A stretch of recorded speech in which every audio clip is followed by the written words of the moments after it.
Hello दोस्तों, आप सभी का हमारे यूट्यूब चैनल स्टडी आपके साथ में स्वागत है। आज हम लोग 7th of April to 12th of April तक के सारे इंपॉर्टेंट करंट अफेयर्स को डिस्कस करने वाले हैं। जैसा कि आप सभी को पता है, ये पूरी current affair series totally exam oriented है और इस पूरी करंट अफेयर सीरीज में हम लोग बेसिकली मध्य प्रदेश, इंडिया और वर्ल्ड की सारी इंपॉर्टेंट न्यूज को कवर कर रहे हैं। कुछ लोगों को ये डाउट रहा होगा या उन्हें नहीं पता होगा, तो मैं बता देता हूं कि हमने मार्च का करंट अफेयर पूरा कंप्लीट नहीं किया है। हमने 11th ऑफ मार्च तक के करंट अफेयर्स को डिस्कस किया था। इसके बाद क्योंकि टेक्निकल ग्लिचेस के कारण और कुछ हेल्थ इश्यूज के कारण ये थोड़ा सा डिले हो गया प्रोग्राम, है ना। इस वजह से 19 डेज का करंट अफेयर्स बाकी है ऑलमोस्ट। तो हम लोग उसके लिए इसके लिए अलग से एक या दो लेक्चर में वो कंप्लीट करने वाले हैं। आप परेशान नहीं होइए। तो आपका जो भी एग्जाम हो, कब है एग्जाम, उस हिसाब से आप मुझे इन्फॉर्मेशन दे सकते हैं। हमारे इंस्टाग्राम में मैसेज कर सकते हैं या यूट्यूब के कमेंट सेक्शन में बता सकते हैं। उस हिसाब से हम लोग मैनेज कर लेंगे। अगर आपका जल्दी एग्जाम होगा तो हम लोग जल्दी कवर कर लेंगे। अगर फिर भी आपका थोड़ा डिले है तो हम लोग अप्रैल के एंड तक तो बिल्कुल कर ही लेंगे। तो आपको परेशान होने की जरूरत नहीं है। ठीक। तो आपको बिल्कुल परेशान नहीं होना है, बिल्कुल धैर्य बनाए रखना है। हम लोग सारी चीजें, करंट अफेयर्स का एक भी टॉपिक मिस नहीं होने वाला है। एक इंपॉर्टेंट टॉपिक तो मिस नहीं होंगे। आप सभी को ये वाली बात पता है। ठीक है, चलिए बात करते हैं। ये पूरी करंट अफेयर सीरीज जैसा कि मैंने आपको बताया, ये आपको various competitive exams like state PSC, MP Patwari, SSC और रेलवे पुलिस एग्जाम या अदर कोई भी कॉम्पिटेटिव एग्जाम हो जिनमें करंट अफेयर्स एक महत्वपूर्ण सब्जेक्ट हो, या ऐसे एग्जाम जिनमें करंट अफेयर्स आता हो, एज यूजुअली, जो कि मैं हर बार कहता हूं, आपको हर जगह ये हेल्पफुल होने वाला है। इसके अलावा अगर आपको इस पूरी वीडियो का पीडीएफ चाहिए तो आप स्टडी आपके साथ नाम के टेलीग्राम ग्रुप से ज्वाइन होकर वहां से आप पीडीएफ को आसानी से डाउनलोड कर सकते हैं, जिसकी लिंक आपको डिस्क्रिप्शन में भी मिल जाएगी। चलिए बात करते हैं क्विक रिवीजन की। तो क्विक रिवीजन से पहले मैं आपको बता दूं, अगर आप नए हैं तो आप हमारे चैनल को सब्सक्राइब कर सकते हैं। साथ ही साथ ऐसे दोस्तों को शेयर कर सकते हैं जिनको इसकी नीड है ना, जो एक अच्छा कंटेंट और क्रिस्पी कंटेंट चाहते हैं, उनको ये आप जरूर शेयर कीजिए, जिससे हमें लगातार प्रोत्साहन और मोटिवेशन मिलता रहेगा।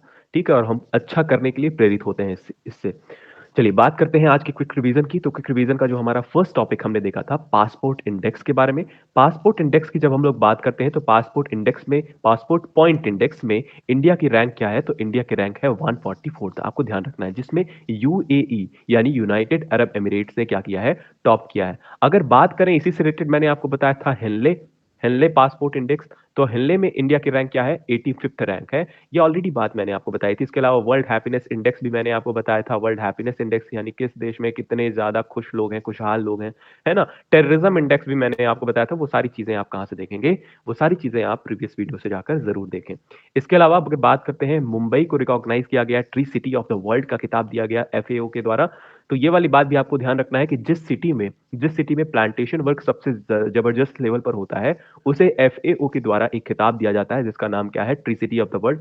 तो 2022 का tree city of the world का खिताब किस सिटी को दिया गया है, तो वह है मुंबई सिटी को। इसके पहले 2021 में मैंने आपको बताया था, मुंबई और हैदराबाद को ज्वाइंट रूप से यह खिताब दिया गया था। इसके अलावा नेक्स्ट न्यूज हमने देखी थी कि जयपुर में इंडिया का सेकंड लार्जेस्ट क्रिकेट स्टेडियम बनने वाला है। इंडिया का सेकंड लार्जेस्ट क्रिकेट स्टेडियम, जबकि वर्ल्ड का थर्ड लार्जेस्ट क्रिकेट स्टेडियम कौन सा होने वाला है, जयपुर का Anil Agarwal international cricket stadium. आपको एज इट इज यही इंफॉर्मेशन याद रखनी है। इसके अलावा बाकी डिटेल इंफॉर्मेशन आप कहां से देखेंगे, उसके लिए आपको प्रीवियस लेक्चर देखना होगा।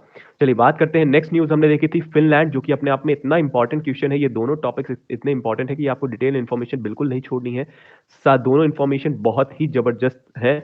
और डिफरेंट एग्जाम, एसएससी के जितने भी एग्जाम होने वाले हैं, एसएससी का जो सीजीएल पेपर होने वाला है, उसमें बिल्कुल देखने को मिल सकता है। तो आने वाली आज का लेक्चर जो है, इसके अलावा जो प्रीवियस लेक्चर है, उसका कोई भी टॉपिक आप छोड़िए मत, क्योंकि जितने भी एग्जाम आने वाले होंगे उनमें कोई ना कोई एक टॉपिक बिल्कुल पूछा जा सकता है।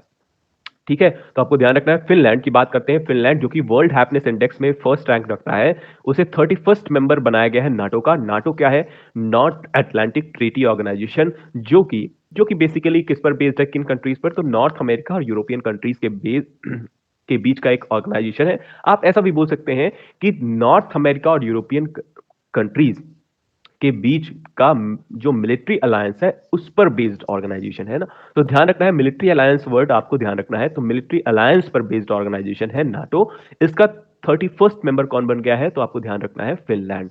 ठीक है, इसके अलावा नेक्स्ट न्यूज हमने देखी थी, पीएम ने फ्लैग ऑफ किया है किसे, भोपाल और नई दिल्ली के बीच चलने वाली वंदे भारत एक्सप्रेस को का, जो कि कहां से स्टार्ट होगी, रानी कमलापति रेलवे स्टेशन से। रानी कमलापति स्टेशन कहां है, भोपाल में है। और ये भारत की 11th नंबर की वंदे भारत एक्सप्रेस है, ये वाली बात आप ध्यान रखेंगे। इसके अलावा 10th नंबर की जो बायलैटरल मैरीटाइम एक्सरसाइज है जिसका नाम है स्लीनेक्स 2023, उसे कंडक्ट किया गया कहां? कोलंबो में। स्लीनेक्स किन किन कंट्रीज के बीच की मैरीटाइम एक्सरसाइज है? तो आपको ध्यान रखना है इंडिया और श्रीलंका। ठीक है, तो ये दो बेसिक इंफॉर्मेशन आपको ध्यान रखनी है। 10th नंबर की बायलैटरल मैरीटाइम एक्सरसाइज है, बायलैटरल का मतलब दो देशों के बीच में। ठीक है, कहां ऑर्गेनाइज की गई? कोलंबो। और कोलंबो कहां है? तो वो है श्रीलंका। श्रीलंका की कैपिटल भी क्या है? कोलंबो है। चलिए बात करते हैं नेक्स्ट चीज की। तो हमारी आज की जो फर्स्ट न्यूज है वो क्या है? वो है केरला से रिलेटेड। केरला जो कि अपने आप में बहुत हाईलाइट रहता है, आप सभी को पता है। तो केरला में सबसे ज्यादा जीआई रिकॉग्निशन दिया गया FY 2023 में, यानी FY फाइनेंशियल ईयर 2022-23 में सबसे ज्यादा जीआई टैग किस स्टेट को दिया गया? तो केरला स्टेट को दिया गया। यहां पर टोटल 6 प्रोडक्ट्स को जीआई टैग या जीआई रिकॉग्निशन दिया गया। अब ये जीआई रिकॉग्निशन क्या है? जीआई का फुल फॉर्म है जियोग्राफिकल इंडिकेशन, जैसा कि आप यहां पर इमेज में दिख रहा है। ये जो पर्टिकुलर इमेज आपको दिख रही है, ये जो इमेज है, ये सिंबल है किसका? जीआई का। इसके अलावा मैं आपको बात करूं जीआई टैग क्यों दिया जाता है और किस पर्सपेक्टिव से दिया जाता है, तो पर्टिकुलर एक प्रोडक्ट को, किसी प्रोडक्ट को सुरक्षित करने के लिए या प्रोटेक्ट करने के लिए ये टैग दिया जाता है। मान लेते हैं, जैसा कि आप सभी को पता होगा कि दार्जिलिंग की टी बहुत ही फेमस है। दार्जिलिंग टी बहुत फेमस है। दार्जिलिंग टी आसाम दार्जिलिंग की टी बहुत फेमस है। इसे जीआई रिकॉग्निशन दिया गया है, इसे जीआई टैग दिया गया है। तो इसका रीजन क्या है? इसका रीजन ये है कि जीआई टैग जब आप किसी प्रोडक्ट को देते हो तो वो प्रोडक्ट उस क्षेत्र की पहचान बन जाती है। अब आप थोड़ी देर बाद बोलोगे कि one product one scheme, one district one product scheme में भी यही काम हो रहा था, लेकिन मैं उसका डिफरेंस आपको बताऊंगा, पहले इसको समझते हैं। जीआई टैग में मैंने आपको बताया पूरे देश में दार्जिलिंग टी सिर्फ एक जगह हो रही है। सिंपल सी बात है, आपको ध्यान रखना है। मतलब दार्जिलिंग टी अब आपके देश की खासियत बन गई है, यानी पूरे देश की पहचान बन गई है। आप कहीं बाहर जाते हो, मत मान लेते हैं आप अमेरिका जा रहे हो, अमेरिका में किसी व्यक्ति से मिलोगे और उसने अगर दार्जिलिंग टी पी हुई है तो उसको याद होगा कि पर्टिकुलरली ये इंडिया का प्रोडक्ट है। स्पेशली कहाँ का? तो दार्जिलिंग का। तो आप सोचो ब्रांडिंग उसकी कितनी जबरदस्त लेवल पर हो गई। तो ब्रांडिंग के साथ साथ उसको प्रोटेक्शन मिल गई, साथ साथ अब उस प्रोडक्ट को कोई और कॉपी नहीं कर सकता, ये इंश्योर करता है। तो जियोग्राफिकल इंडिकेशन देने का मतलब क्या है? बिल्कुल यही है। जीआई टैग देने का मतलब क्या है?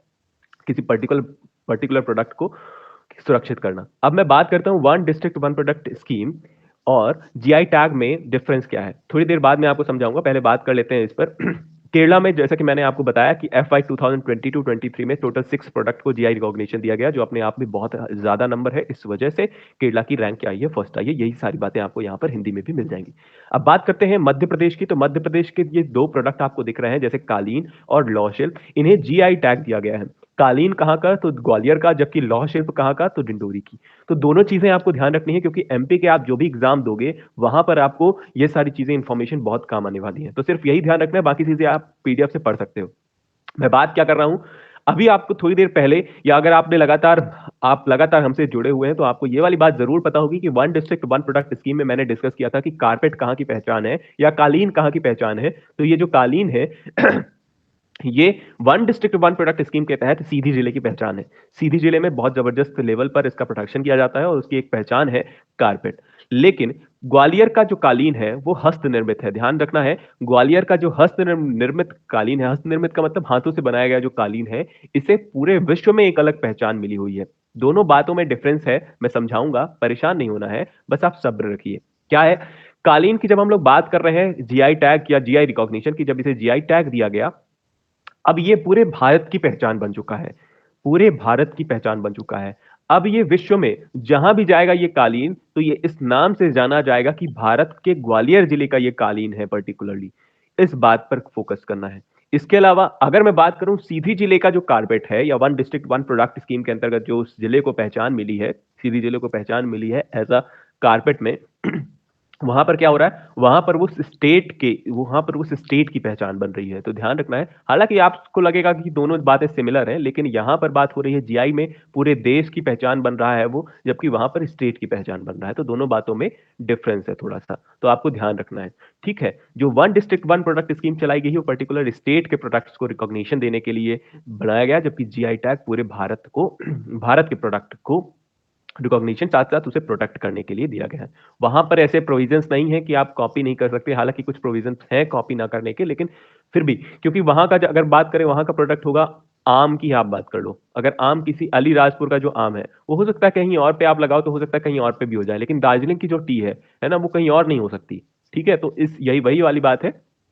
तो आपको डिफरेंस समझ में आना चाहिए। अगर फिर भी नहीं समझ में आया, अभी भी नहीं समझ में आया, तो सिंपल लैंग्वेज में आप इतना ध्यान रखिए, जीआई टैग क्या है। जीआई टैग हमारे पूरे भारत का एक प्रोडक्ट, भारत के किसी प्रोडक्ट को पहचान देने के लिए है या उसे प्रोटेक्ट करने के लिए है। जबकि बात करें one district one product scheme के तहत जो भी जिस प्रोडक्ट को पहचान मिलती है वो पर्टिकुलर स्टेट की पहचान बनता है। ठीक है, वहां पर भी प्रोटेक्शन होती है, लेकिन इतनी स्ट्रिक्ट लेवल पर प्रोटेक्शन नहीं होती है। ठीक है, चलिए ये वाली बात आप ध्यान रखेंगे। डिंडोरी का लौह शिल्प यानी कि लोहे से बनाया जाना है, जब शिल्पकार है ना, यानी कारीगर लोहे धातु का प्रयोग करके, लोहे को गर्म करके या पीट पीट कर अगर कोई औजार बनाते हैं या उससे कोई कलाकारी करते हैं तो उसे लौह शिल्प कहा जाता है, और लौह शिल्प डिंडौरी जिले का बहुत फेमस है, उसे जीआई टैग दिया गया है। इसके अलावा बात करें गोंड पेंटिंग, तो मध्य प्रदेश की गोंड पेंटिंग को, मध्य प्रदेश के कोई एक जिले को नहीं है। अब यहाँ पर आप देख रहे हैं, यहाँ पर आपको डिफरेंस और अच्छे से क्लियर होगा कि मध्य प्रदेश की गोंड पेंटिंग को, मतलब पूरे मध्य प्रदेश की गोंड पेंटिंग जो है वो उसे जीआई टैग दिया गया है, किसी एक जिले की नहीं। तो इस वजह से आपको ध्यान रखना है। तो गोंड पेंटिंग कहाँ की, तो मध्य प्रदेश की गोंड पेंटिंग कौन बनाएगा, तो गोंड जनजाति बनाएगी। अपने आप में ये बिल्कुल सामान्य सी बात है। तो गोंड पेंटिंग कौन कर रही है, गोंड जनजाति या गोंड ट्राइब कर रही है, और इसे जीआई टैग प्रदान किया गया है। तो ये वाली बात आप ध्यान रखेंगे। इसके अलावा मुरैना की गजक, गजक क्या है, एक मिठाई है। ठीक है, जिसे जो कि बहुत ज्यादा फेमस है, कहाँ, मुरैना की। तो आपको ध्यान रखना है, इसे भी जीआई टैग दिया गया है। इसके अलावा ये जो पर्टिकुलर प्रश्न है, बालाघाट, बालाघाट का जो चावल है, चिन्नौर चावल, स्पेसिफिकली चिन्नौर चावल बहुत फेमस है और इसकी मांग लगातार बढ़ती जा रही है विदेशों में भी। ठीक है, क्यों, क्योंकि इसमें इसमें इसमें सुगंध होती है ना, इस वजह से। चलिए, तो इसे भी जीआई टैग प्रदान किया गया है, आपको ये वाली बात ध्यान रखनी। तो बालाघाट का चिन्नौर चावल बहुत फेमस है, इस वजह से मैं इस पे 3-4 स्टार लगा रहा हूं। आपको ध्यान रखना है, चिन्नौर चावल कहाँ का है, बालाघाट का, जो कि बहुत ज्यादा फेमस है, इसे भी जीआई टैग प्रदान किया गया है। बात करते हैं नेक्स्ट करंट अफेयर्स की। तो इंडिया को इलेक्ट किया गया है as a member of UN statistical commission for 4 year term. Simple सी न्यूज है, बहुत परेशान होने की जरूरत नहीं है, लेकिन एक अपने आप में ये रिकॉग्निशन है इंडिया को के लिए, इस वजह से। यूनाइटेड नेशन स्टैटिस्टिकल कमीशन में इंडिया को इलेक्ट किया गया है, इंडिया को भी इलेक्ट किया गया है, इस वजह से आपको ध्यान रखना है, ये न्यूज चर्चा में रही है। ये एक हाईएस्ट स्टैटिस्टिकल बॉडी है, हाईएस्ट स्टैटिस्टिकल बॉडी है यूएन स्टैटिस्टिकल कमीशन यानी यूएनएससी। ठीक है, तो ये वाली बात आप ध्यान रखेंगे। इस पर टोटल कितने मेंबर होते हैं, तो 24 मेंबर होते हैं, और इनका टर्म ऑफ ऑफिस क्या होता है, 4 ईयर्स होता है। तो आपको सिंपल सी न्यूज ध्यान क्या रखनी है कि इंडिया को रिकॉग्निशन मिली है कहाँ, यूएन स्टैटिस्टिकल कमीशन में 4 साल के लिए, क्योंकि 4 साल का टेन्योर ही होता है, इस वजह से 4 साल ही रह सकती है ना, मेंबर बनाया जा सकता है इस वजह से। तो आपको ये एक सिंपल सी न्यूज है, आप ध्यान रख सकते हैं। मुझे नहीं लगता ये इतनी ज्यादा इंपॉर्टेंट है, लेकिन मुझे ऐसा लगता है कि यहाँ पर इंडिया के रिकॉग्निशन की बात आती है, वहां पर प्रश्न पूछे जा सकते हैं किसी एग्जाम में, इस वजह से हमने इसे डिस्कस कर लिया। तो आपको ध्यान रखना है, यूएन स्टैटिस्टिकल कमीशन। स्टैटिस्टिकल का हिंदी का क्या होता है, सांख्यिकी आयोग। यूनाइटेड नेशन सांख्यिकी आयोग आप ऐसा बोल सकते हो, जहां पर इंडिया को इलेक्ट किया गया है एज अ मेंबर या मेंबर बनाया गया है। ठीक है, चलिए बात करते हैं नेक्स्ट न्यूज, जो कि अपने आप में इतनी इंपॉर्टेंट है कि मध्य प्रदेश तो ठीक है, मध्य प्रदेश तो ठीक है, इसके अलावा इंडिया के जितने भी स्टेट हैं, वहां पर जितने भी स्टेट हैं और जितने भी एग्जाम हो रहे हैं, कहीं पर भी ये आ सकता है, इंक्लूडिंग यूपीएससी।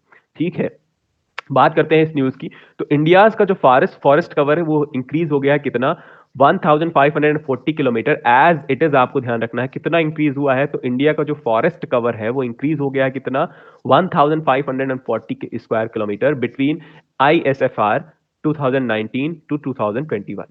किसने कहा है, एफएसआई की रिपोर्ट ने ये कहा है, ये वाली बात कही है। ठीक है, अब बात करते हैं कितना इंक्रीज हुआ है, तो इंक्रीज हुआ है 1540 स्क्वायर किलोमीटर। कब से कब के बीच, तो 2019 से 2021 के बीच में ये फॉरेस्ट कवर इंक्रीज हुआ है। तो ये वाली बात आपको ध्यान रखना है, ये कितना इंक्रीज हुआ है अगर परसेंटेज बेसिस पर पूछ लिया जाए तो लगभग लगभग अगर बात करें तो लगभग अगर इसकी बात करें तो परसेंटेज कितना है टोटल फॉरेस्ट कवर का, तो हमारे पूरे इंडिया में 21.71% कितना है, ये है फॉरेस्ट कवर। ठीक है, तो आईएसएफआर यानी कि Indian state of forest report 2021 के अनुसार जो टोटल फॉरेस्ट कवर है कंट्री का वो 7,13,789 स्क्वायर किलोमीटर है, जो कि पूरे भारत में का जितना भी क्षेत्रफल या एरिया है उसका 21.71% है। तो ये वाली बात आपको एज इट इज ध्यान रखनी है, बहुत इंपॉर्टेंट है, बहुत ज्यादा इंपॉर्टेंट है, इस वजह से आपको ध्यान रखना है। दोनों फिगर आपको ध्यान रखने हैं। 1540 स्क्वायर किलोमीटर का इंक्रीमेंट देखा गया है फॉरेस्ट कवर में। इसके अलावा टोटल फॉरेस्ट कवर कितना है, तो परसेंटेज बेसिस पर बात करें तो 21.71%, लगभग 22% के आसपास का फॉरेस्ट कवर है। इसके अलावा बात करें जो रिलीज करता है एफएसआई यानी फॉरेस्ट सर्वे ऑफ इंडिया, कब से, तो 1987 से, यानी कि 1987 से ये कंटिन्यूअसली रिलीज किया जा रहा है। लास्ट सर्वे कब किया गया था, 2019 और 2021 में। एज पर रिपोर्ट के अनुसार, जैसा कि मैंने आपको बताया, ये जो एफएसआई ऑर्गेनाइजेशन है ये ministry of environment forest and climate change के अंतर्गत आता है। कब ये फॉर्म हुआ, तो 1981 में ये फॉर्म हुआ है। अब बात करते हैं, यही सारी चीजें आपको हिंदी में मिल जाएगी। नेक्स्ट करंट अफेयर की बात करते हैं। न्यूजीलैंड, आपको ध्यान रखना है 1540 स्क्वायर किलोमीटर, मैं बार बार बोल रहा हूं, किसी ना किसी एग्जाम में ये बिल्कुल पूछा जा सकता है, और 22% के आसपास लगभग टोटल फॉरेस्ट है पूरे इंडिया में। ठीक है, बात करते हैं नेक्स्ट न्यूज की। नेक्स्ट न्यूज है हमारी, न्यूजीलैंड की किम कॉटन को first female umpire as officiate women T20I में, यानी कि पुरुषों की जो T20 श्रृंखला होती है वहां पर पहली वुमेन एम्पायर या पहली फीमेल एम्पायर कौन बनी है, किम कॉटन। न्यूजीलैंड की किम कॉटन जो है, न्यूजीलैंड की किम कॉटन, इनका जन्म कहां हुआ, ऑकलैंड में इनका जन्म हुआ है, और इन्होंने मेन T20 इंटरनेशनल पे अंपायरिंग की एज ए ऑफिशियल एम्पायर। ठीक है, इस वजह से ये बहुत हाईलाइटेड रही है ये न्यूज, इस वजह से आपको ध्यान रखनी है, किम कॉटन। तो कॉटन ने एम्पायरिंग की है पहली बार, ये है इनकी इमेज, आप देख सकते हैं। इसके अलावा किस मैच में इन्होंने एम्पायरिंग की, तो ये भी आप ध्यान रख सकते हैं। तो सेकंड T20 किसके बीच हुआ, न्यूजीलैंड और श्रीलंका के बीच, जो 5 अप्रैल को खेला गया, वहां पर इन्होंने अंपायरिंग की, जहां पर न्यूजीलैंड ने जीत हासिल की थी। तो किम कॉटन का नाम ध्यान रखना है, ये फर्स्ट फीमेल अंपायर है जिन्होंने T20I में अंपायरिंग की है। नेक्स्ट न्यूज है आरबीआई से रिलेटेड, जो कि अपने आप में बहुत इंपॉर्टेंट है। प्रीवियस लेक्चर में मैंने आपको आरबीआई के बारे में रिलेटेड जो वन लाइनर फैक्ट होते हैं, वो सारी इंफॉर्मेशन मैंने आपको दी है प्रीवियस लेक्चर में, वहां से आप जाकर देखिए। लेकिन एक बार फिर से, जो कि बहुत इंपॉर्टेंट न्यूज है, मैं आपको बात करूं तो ये यूपीएससी, एमपीपीएससी या एसएससी, कोई भी एग्जाम अगर आप दे रहे हैं तो उसके लिए बहुत ज्यादा इंपॉर्टेंट है। एक्सेप्ट कर सकते हैं हम लोग कोई वनडे एग्जाम को, ठीक है, तो वनडे एग्जाम को आप एक्सेप्ट कर सकते हैं, बाकी सारे एग्जाम जहां पर मेंस भी होते हैं वहां पर आप इसे कंसीडर कर सकते हैं। ये न्यूज अपने आप में बहुत इंपॉर्टेंट है। आरबीआई ने अपनी पॉलिसी रेट्स को अनचेंज किया है, अनचेंज रखा है, जितने भी पॉलिसी रेट्स हैं उन्हें अनचेंज किया है। कितना, FY 2024 तक के लिए, यानी 2023-24 के लिए कितना जीडीपी होने वाला है, तो 6.5%। तो आपको ध्यान रखना है 6.5%। इन्होंने अनचेंज रेपो रेट को अनचेंज रखा है 6.50% पर। तो ये वाली बात ध्यान रखनी है, कोई चेंजेस नहीं किए गए हैं। लगभग प्रोजेक्टेड जीडीपी ग्रोथ रेट कितनी है, तो 6.5%। तो 6.5% आपको ध्यान रखना है। 6.5, आपसे प्रश्न पूछा जाएगा 6.5% क्या है, जीडीपी है। ठीक है, तो एज इट इज यही इंफॉर्मेशन आपको ध्यान रखनी है। इसके अलावा अगर बात करें इन्फ्लेशन का क्या रेट है, तो इन्फ्लेशन यानी महंगाई कम हुई है, कम हो जाएगी FY 2024 तक, इनका एस्टिमेशन है। इनका कहना है कि 5.2% होने वाली है, इसके पहले कितनी थी, तो 5.3% थी।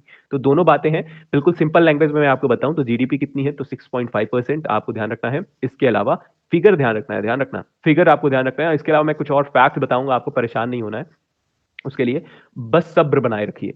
कोई चीजें अगर मिसिंग हो जाती है तो आप कमेंट सेक्शन में आप मुझे बताइए कि इस पर डिटेल इंफॉर्मेशन या डिटेल चर्चा होनी चाहिए, इस वजह से नहीं हो पाई जो कि, तो उसके लिए हम लोग और काम करेंगे।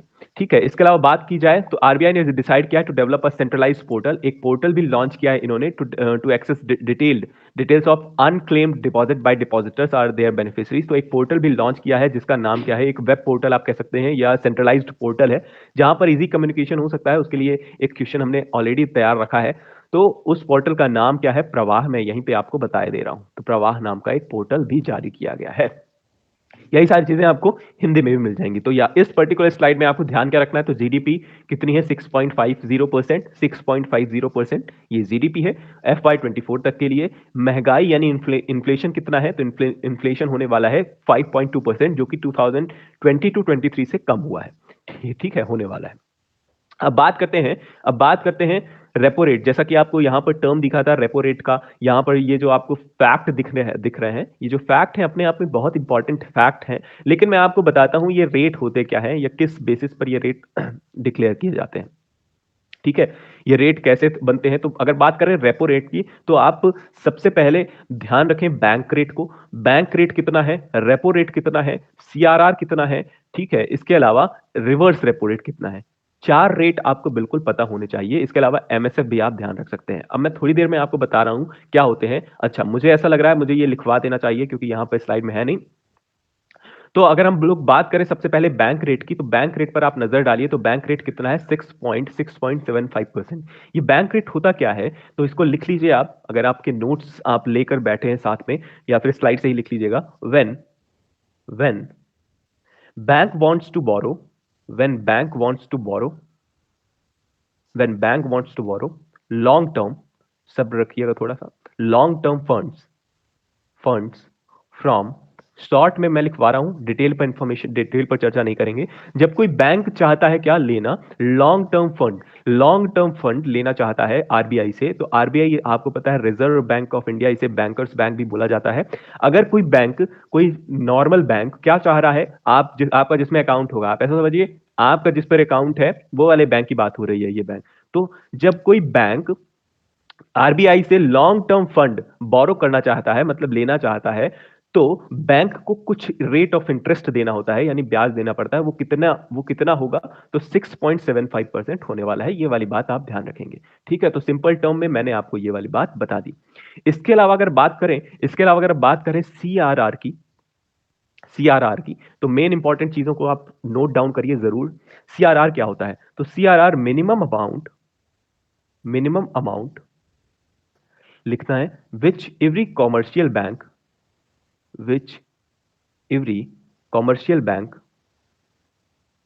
कॉमर्शियल बैंक यानी कि वही बैंक जिनमें आपका अकाउंट है। ठीक है, मिनिमम अमाउंट विच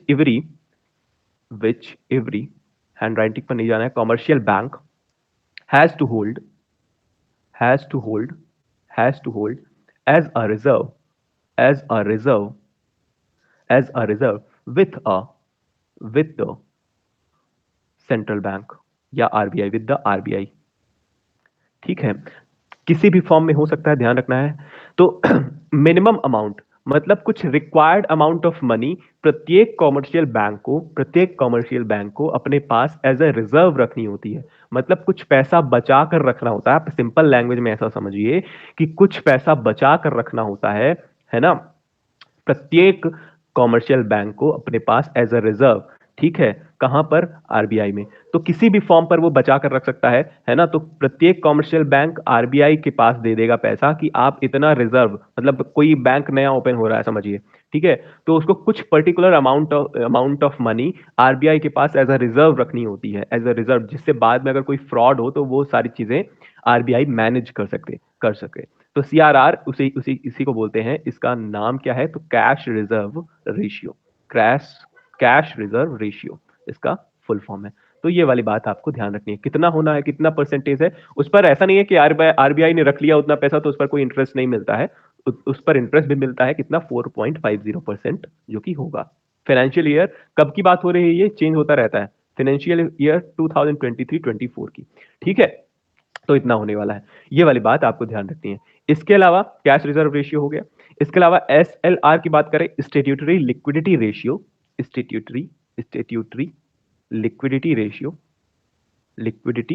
रेशियो इसका फुल फॉर्म है। ये कितना होने वाला है, 18% होने वाला है। अब ये क्या होता है, तो एसएलआर को भी हम लोग लिख लेते हैं, तो minimum percentage of deposits that a commercial bank that a commercial bank has to maintain इसका मतलब क्या है? इसका मतलब, इसका बिल्कुल सीधा और सिंपल सा मतलब है कि अब इसके पहले हमने सीआरआर देखा था, तो सीआरआर में क्या हो रहा था, प्रत्येक कॉमर्शियल बैंक को कुछ पैसा आरबीआई के पास रिजर्व रखना होता था। लेकिन एसएलआर क्या है? एसएलआर है लिक्विडिटी, स्टेट्यूटरी लिक्विडिटी रेशियो, यानी कि कुछ परसेंटेज ऑफ डिपॉजिट। ये जो परसेंटेज ऑफ डिपॉजिट्स है ना, ये डिपॉजिट्स कैश के फॉर्म पे भी हो सकता है, ठीक है, गोल्ड के फॉर्म पे भी हो सकता है, या गवर्नमेंट सिक्योरिटीज के फॉर्म में भी हो सकता है, ठीक है। तो कैश, गोल्ड या गवर्नमेंट सिक्योरिटी के नाम पर है ना, के फॉर्म पर कुछ मिनिमम परसेंटेज ऑफ डिपॉजिट प्रत्येक कॉमर्शियल बैंक को मेंटेन रखना होता है। यानी आप ऐसा समझ सकते हैं कि अगर आप कैश के फॉर्म में अगर कोई बैंक रखना चाह रहा है, तो कुछ पर्टिकुलर अमाउंट ऑफ मनी उसे अपने पास एज मेंटेन करनी पड़ती है कि इतना पैसा तो हमारे बैंक में होना ही चाहिए, इससे कम नहीं होना चाहिए। तो वो मिनिमम परसेंटेज ऑफ डिपॉजिट्स क्या है, वो डिपॉजिट क्या है, वो है आपका स्टेट्यूटरी लिक्विडिटी रेशियो, जिससे लिक्विडिटी को मेंटेन किया जा सके। लिक्विडिटी क्या है? लिक्विडिटी मतलब कि फ्लो करना, पैसे का जो आदान प्रदान है वो आसानी रूप से किसी भी सिचुएशन पर हो सके। इस बेसिस पर एसएलआर यानी कुछ पैसा रखा जाता है, उस पर भी कुछ इंटरेस्ट मिलता है। वो कितना इंटरेस्ट है? तो 18% होने वाला है FY 2023-24 में, ठीक है। चलिए बात करते हैं अब मार्जिनल स्टैंडिंग फैसिलिटी रेट की, तो इसके बारे में भी बात कर लेते हैं, मार्जिनल एमएसएफ के फॉर्म पे। तो ये क्या होता है, इस पर भी हम लोग थोड़ा सा चर्चा कर लेते हैं। तो कोई दूसरा कलर भी यूज कर लेते हैं। चलिए, marginal standing facility rate MSF भी इसे कहा जाता है। When bank need to borrow when bank need to borrow an additional amount an additional amount,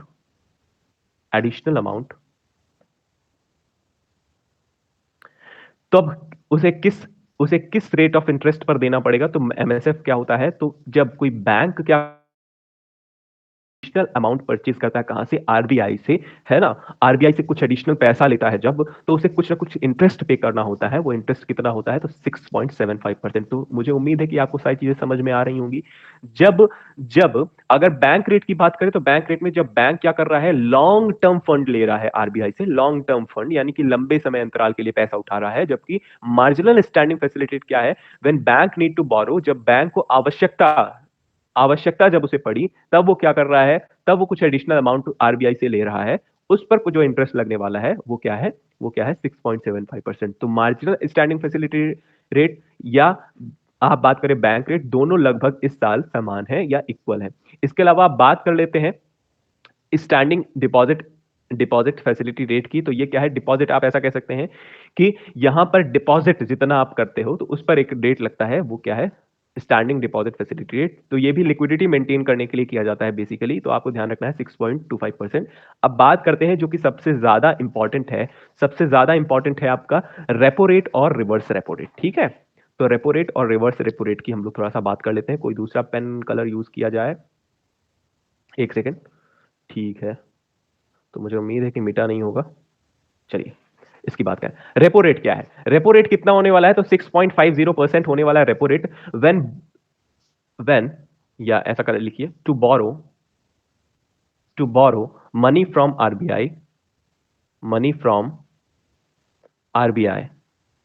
RBI bank needs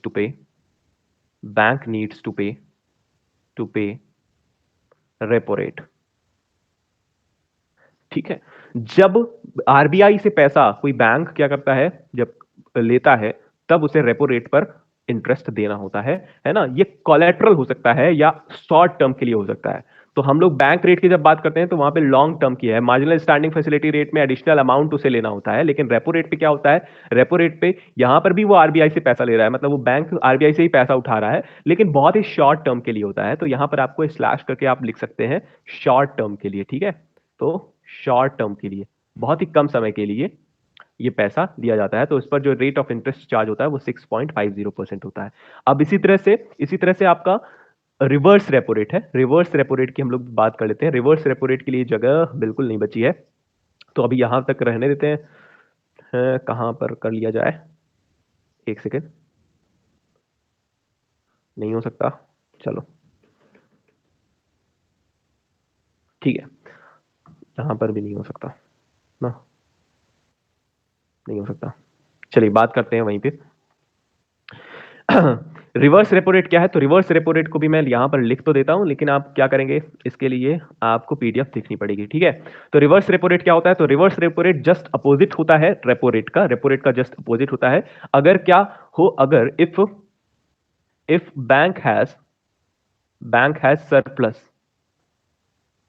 has surplus, यानी कि ज्यादा पैसा हो गया हो, अगर किसी बैंक के पास बहुत ज्यादा पैसा हो गया, तो उसे लिक्विडिटी मेंटेन करने के लिए वो क्या करेगा, liquidity, when bank has surplus money, then it will park then it या they can park या they can park it with RBI। तो आरबीआई में जब किसी बैंक के पास बहुत ज्यादा पैसा हो जाता है, अब रिवर्स रेपो रेट है क्या, जब बैंक के पास बहुत ज्यादा पैसा आ गया, बहुत ज्यादा मनी है, तो वो क्या करेगा, अब वो उसे पार करेगा, यानी कि रखेगा कहां पर, किसके पास, आरबीआई के पास जाएगा। तो जब रिवर्स रेपो रेट क्या है, रिवर्स रेपो रेट है जब बैंक के पास बहुत ज्यादा पैसा हो, तब वो आरबीआई को पार्क करेगा या वहां पर रखेगा पैसा। अब आरबीआई उसके लिए, क्योंकि आरबीआई ने वो पैसा रखा है उनका, तो इस वजह से आरबीआई क्या करेगा, उन्हें कुछ रेट ऑफ इंटरेस्ट पर, कुछ ब्याज के तौर पर कुछ एडिशनल अमाउंट तो देगा ना।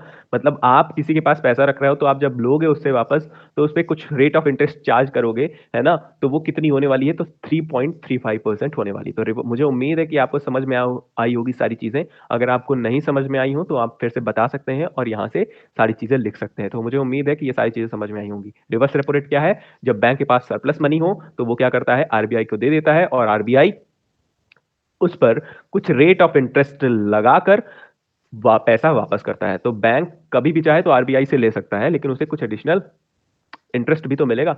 अच्छी बात है ये, ठीक है। चलिए बात करते हैं नेक्स्ट न्यूज की। अब ये सारी चीजें आपको कहां से मिलेंगी, तो अगर आपको पूरी पीडीएफ चाहिए तो मैं रेज नहीं करूंगा, वो मैं आपको पीडीएफ में इंक्लूड करके दे दूंगा। चलिए बात करते हैं डब्ल्यूटीओ की। तो वर्ल्ड ट्रेड ऑर्गेनाइजेशन ने ग्रोथ रेट प्रोजेक्ट की है। वर्ल्ड ट्रेड ऑर्गेनाइजेशन पर्टिकुलरली क्या है, ट्रेड से रिलेटेड एक ऑर्गेनाइजेशन है पूरे वर्ल्ड का। उन्होंने ग्रोथ रेट एस्टिमेट की है 1.7% 2023 में। बहुत सारे डेटा गिर रहे होंगे, बहुत सारे परसेंटेज, लेकिन एज इट इज आप लिखिए, आपको चीजें याद होंगी। जितनी बार आप देखेंगे उतनी बार आपको चीजें याद हो जाएंगी। तो ग्रोथ रेट क्या है, तो ग्रोथ रेट ट्रेड में, व्यापार में जो ग्रोथ रेट है उसके एस्टिमेशन एक रिपोर्ट दी है वर्ल्ड ट्रेड ऑर्गेनाइजेशन ने। कितनी होने वाली है, तो 2023 में 1.7% होने वाली है, जो कि स्लो हो चुकी है। 2022 में ये जो ग्रोथ थी 2.7% थी, लेकिन 2023 में कितनी होने वाली है, तो 1.7% होने वाली है। उसका रीजन क्या है, उसका रीजन है क्योंकि रसिया और यूक्रेन के बीच में वॉर चला, इसके अलावा हाई इन्फ्लेशन हुआ। इस वजह से वर्ल्ड ट्रेड ऑर्गेनाइजेशन की रिपोर्ट में ये जो ट्रेड ग्रोथ है वो क्या है, स्लो हो गई है। इसके अलावा आईएमएफ की बात करें, तो आईएमएफ ने ग्लोबल ग्रोथ रेट का एस्टिमेशन दिया है 3%, और यहां पर भी गिरावट देखी गई है या स्लो रेट देखा गया है। तो आईएमएफ का फुल फॉर्म आपको ध्यान रखना है, इंटरनेशनल मॉनेटरी फंड। इन्होंने भी एक डेटा रिलीज किया है इकोनॉमिक ग्रोथ से रिलेटेड, जहां पर भी इन्होंने बताया है कि यहां पर भी, यानी इकोनॉमिक जो ग्रोथ है वो बिलो 3% होने वाली है 2023 में। अगर बात करें आईएमएफ के हेडक्वार्टर की, तो ये एक इंपॉर्टेंट क्वेश्चन बन सकता है। आईएमएफ का हेडक्वार्टर कहाँ है, वॉशिंगटन डीसी, यूएस में। अब आप पूछोगे कि वर्ल्ड ट्रेड ऑर्गेनाइजेशन का कहाँ है, तो वो मैं बता देता हूं, आप परेशान नहीं हो। तो जेनेवा स्विट्जरलैंड में, जेनेवा स्विट्जरलैंड में इसका हेडक्वार्टर है। तो आपको ध्यान रखना है, तो वर्ल्ड ट्रेड ऑर्गेनाइजेशन का हेडक्वार्टर और आईएमएफ का भी हेडक्वार्टर ध्यान रखना है। वर्ल्ड ट्रेड ऑर्गेनाइजेशन ने ग्रोथ रेट बताई है 1.7%, जबकि आईएमएफ ने ग्रोथ रेट बताई है कितनी, इकोनॉमिक ग्रोथ रेट बताई है 3.3%। 3.3% नहीं है, ध्यान रखना है 3% है, ठीक है। नाउ बात करते हैं, केन्या ने लॉन्च किया है रिसेंटली अपना पहला ऑपरेशनल सैटेलाइट 10 अप्रैल को केन्या एक कंट्री है जिन्होंने लॉन्च किया है फर्स्ट ऑपरेशनल उनका सैटेलाइट, जिसका नाम क्या है, तैफा 1 या one nation in Swahili. Swahili इनकी लैंग्वेज भी है, आपको ध्यान रखना है। तैफा 1 नाम का एक ऑपरेशनल सैटेलाइट, उनका पहला ऑपरेशन सैटेलाइट उन्होंने लॉन्च किया है केन्या का, जो कि किस पर बेस्ड है, पूरी तरह से ये डेटा प्रोवाइड करेगा एग्रीकल्चर और फूड सिक्योरिटी पर बेस्ड डेटा ये प्रोवाइड करने वाला है, जिसको पूरी तरह से डिजाइन और डेवलप कहाँ किया गया है, तो केन्या में ही किया गया है, केन्या इंजीनियर के द्वारा। ठीक है। इसके अलावा अगर बात करें तो इजिप्ट पहली कंट्री थी, पहली अफ्रीकन कंट्री थी जिन्होंने सैटेलाइट स्पेस में भेजी थी। तो कब? 1998 को। तो 1998 में इजिप्ट पहली अफ्रीकन कंट्री थी जिन्होंने सैटेलाइट भेजी थी। अब बात करते हैं केन्या की कैपिटल क्या है। तो केन्या की कैपिटल है नैरोबी। यहाँ की करेंसी क्या है? Kenyan shilling. इसके अलावा ये किस कॉन्टिनेंट से बिलोंग करती है? तो केन्या अफ्रीकन कॉन्टिनेंट की एक कंट्री है ना। अफ्रीका अफ्रीका महाद्वीप, अगर हिंदी में बोले तो अफ्रीका महाद्वीप का एक देश है। इसके अलावा यहाँ के प्रेसिडेंट कौन है? तो यहाँ के प्रेसिडेंट है विलियम रूटो। इनके बारे में मैंने आपको ऑलरेडी बताया हुआ है। इसके अलावा यहाँ की जो लैंग्वेज क्या है, ऑफिशियल लैंग्वेज है स्वाहिली और इंग्लिश। नाउ नेक्स्ट न्यूज हम लोग बात करते हैं इंटरनेशनल टाइगर डे से रिलेटेड या टाइगर से रिलेटेड। एक बहुत इंपॉर्टेंट न्यूज है जो कि अपने आप में बहुत इंपॉर्टेंट है। ये न्यूज आपको दिख रही होगी। इसके पहले आप ध्यान रखें कि इंटरनेशनल टाइगर डे कब मनाया जाता है। तो इंटरनेशनल टाइगर डे प्रत्येक साल 29 जुलाई को मनाया जाता है। अगर बात करें हम लोग प्रोजेक्ट टाइगर की, तो प्रोजेक्ट टाइगर कब लॉन्च किया गया? तो प्रोजेक्ट टाइगर की हम लोग बात करते हैं अगर, तो प्रोजेक्ट टाइगर लॉन्च किया गया 1973 में। 1973 में आपको ध्यान रखना है। अभी 2023 में इसके 50 साल पूरे हो गए हैं। 50 साल पूरे हो गए हैं। इस वजह से माननीय प्रधानमंत्री नरेंद्र मोदी जी ने रिलीज किया है tiger census figure. Tiger census figure क्या डिनोट करता है? कि हमारे देश में टाइगर्स की संख्या बढ़ रही है या घट रही है, इससे रिलेटेड एक फिगर डिनोट किया है। जहां पर इन्होंने बताया, इस फिगर में ये सामने आया कि लगभग कितना इंक्रीमेंट हो गया है। तो हमारे देश में जो टाइगर पॉपुलेशन है वो कंटिन्यूअसली बढ़ रही है। और आज के टाइम पे करंट सिनेरियो में कितने टाइगर्स हैं हमारे इंडिया में? तो वो है 3167। एज इट इज बहुत इंपॉर्टेंट इंफॉर्मेशन है, अपने आप में बहुत इंपॉर्टेंट इंफॉर्मेशन, इसलिए आपको ध्यान रखना है। कंटिन्यूअसली किसी न किसी एग्जाम में ये पूछी जा सकती है। ठीक है, तो आपको ध्यान रखना है 3167। किसी भी तरह से आप याद रखिए, बार बार देखिए, आपको चीजें ये याद होंगी। ये फिगर आपको नहीं भूलना है। कब कहां लॉन्च किया इन्होंने? तो मैसूरू कर्नाटका में एक इवेंट हुआ जहां पर 50 साल पूरे हुए प्रोजेक्ट टाइगर को इस वजह से ये रिपोर्ट लॉन्च की गई। ठीक है, इसके अलावा अगर बात करें तो टोटल 7 मेजर बिग कैट होती हैं वर्ल्ड की, जिनमें से कौन कौन सी हैं? Tiger, lion, leopard, snow leopard, pumas, jaguars और चीतास। ये सारी चीजें हालांकि उतनी इंपॉर्टेंट नहीं है। अगर बात करें तो भारत अब दुनिया का सबसे बड़ा टाइगर रेंज देश है। आपको ये वाली बात भी ध्यान रखना है। यहां पर यानी भारत में लगभग 75% आबादी टाइगर्स की पाई जाती है, यानी बाघों की लगभग 75% जनसंख्या भारत में पाई जाती है। इस वजह से आपको ये बहुत इंपॉर्टेंट है, सबसे ज्यादा नंबर ऑफ टाइगर्स भी यही मिल रहे हैं। ठीक है, इसके अलावा अगर बात करें तो प्रोजेक्ट टाइगर कब लॉन्च किया गया? तो 1 अप्रैल 1973 को जिम कॉर्बेट नेशनल पार्क से लॉन्च किया गया था। इसकी शुरुआत की गई थी। तो ध्यान रखना है कि जिम कॉर्बेट नेशनल पार्क कहां है? तो उत्तराखंड में है। इसके अलावा प्रोजेक्ट टाइगर कब लॉन्च किया गया? तो प्रोजेक्ट टाइगर लॉन्च किया गया है 1973 1 अप्रैल को।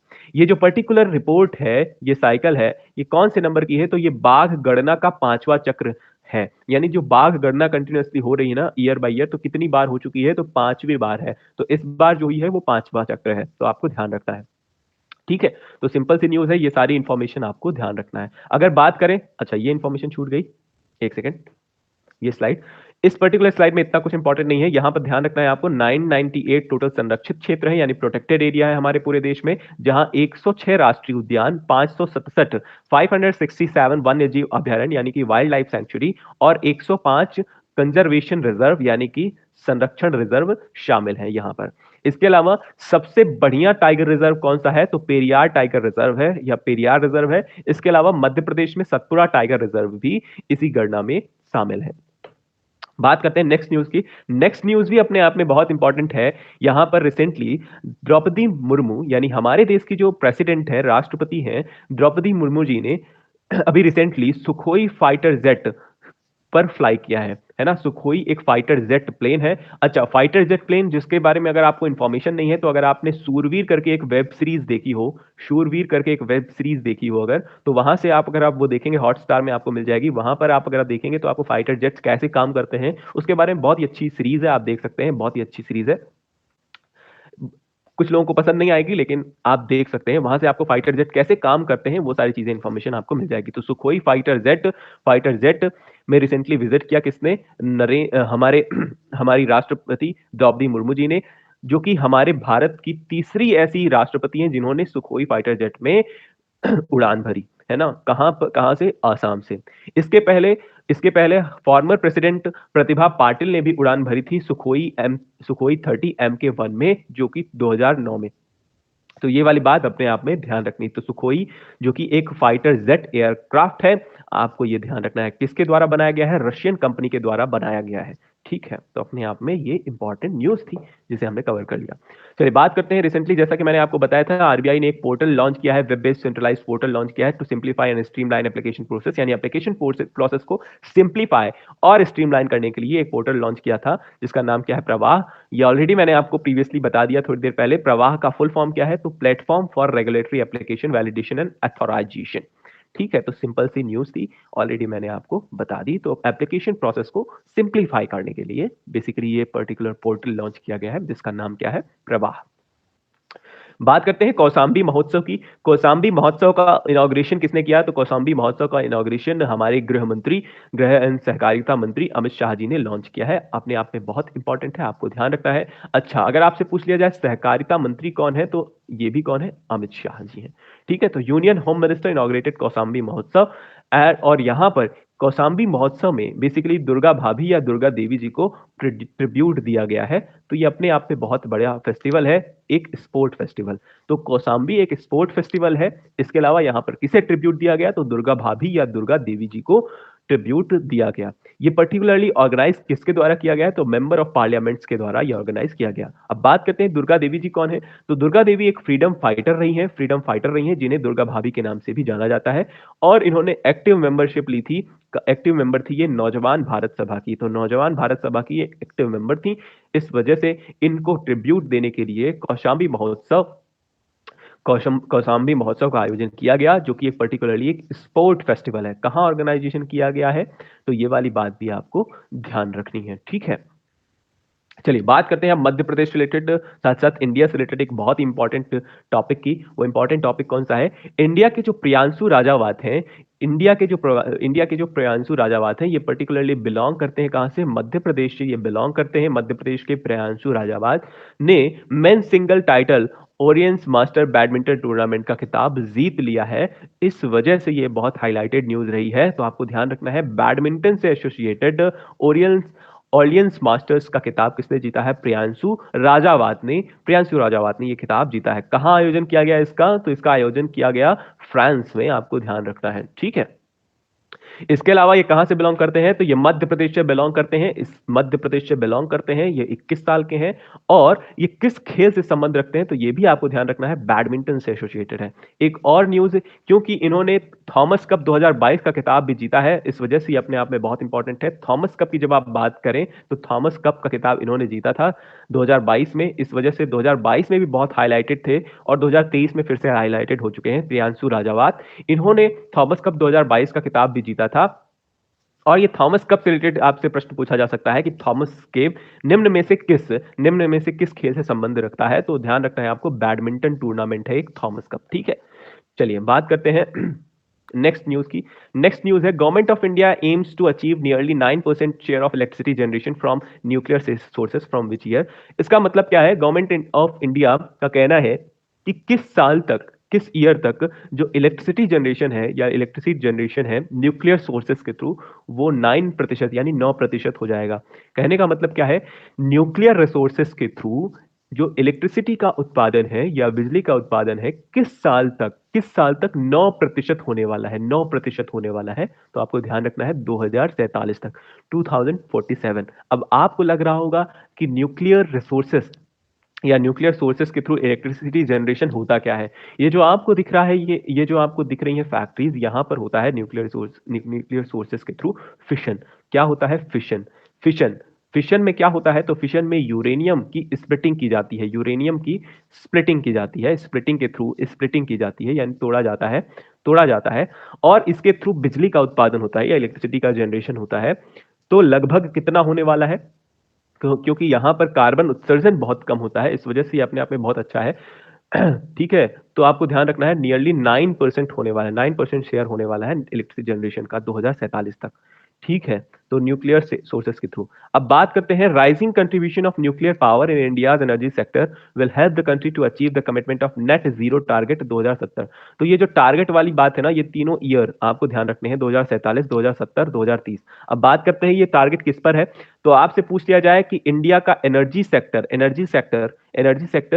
सेक्टर में कंट्रीब्यूशन कंट्रीब्यूशन कितना होने वाला है, 2070 तक वो अचीव करने वाला है, नेट जीरो जीरो अचीव करने वाला है। ठीक है, इसके अलावा एटॉमिक एनर्जी में जो टारगेट है 20 गीगावाट की न्यूक्लियर पावर जनरेशन का, वो कब तक अचीव हो जाएगा, 2030 तक। तो एनर्जी सेक्टर में नेट जीरो टारगेट यानी कार्बन उत्सर्जन कम करने की लगातार प्रोसेस की जा रही है, कब तक पूरी हो जाएगी, 2070 तक। इसके अलावा एटॉमिक एनर्जी के थ्रू या न्यूक्लियर पावर जनरेशन 20 गीगावाट कब तक हो जाएगा, तो ये है 2030 तक। तो ये एस्टिमेशन आपको ध्यान रखना है।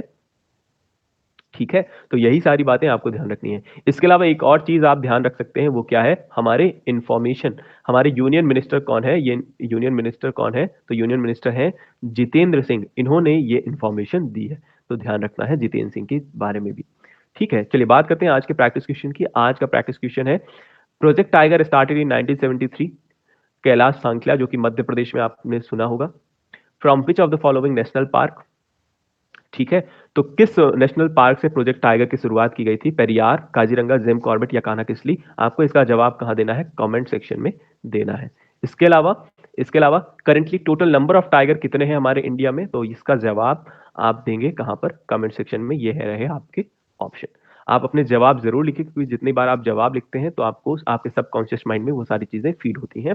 इसके अलावा अगर आपको कोई अच्छा फीडबैक देना हो, कोई सजेशन देना हो, तो आप यूट्यूब के कमेंट सेक्शन में। इसके अलावा आप मुझे इन सोशल मीडिया हैंडल्स पे भी जुड़कर आप अपने सुझाव व्यक्त कर सकते हैं, चाहे वो इंस्टाग्राम हो, चाहे टेलीग्राम हो या फेसबुक हो, कहीं पर भी आप अपने सुझाव या कुछ अच्छा फीडबैक अगर देना चाहें तो वो ऑलवेज वेलकम है। उसके लिए आप लगातार रिवाइज करते रहिए। हम लोग फिर से मिलेंगे अपने नेक्स्ट लेक्चर में, तब तक के लिए आप सभी अपना ख्याल रखिए। Thank you, tata, bye bye.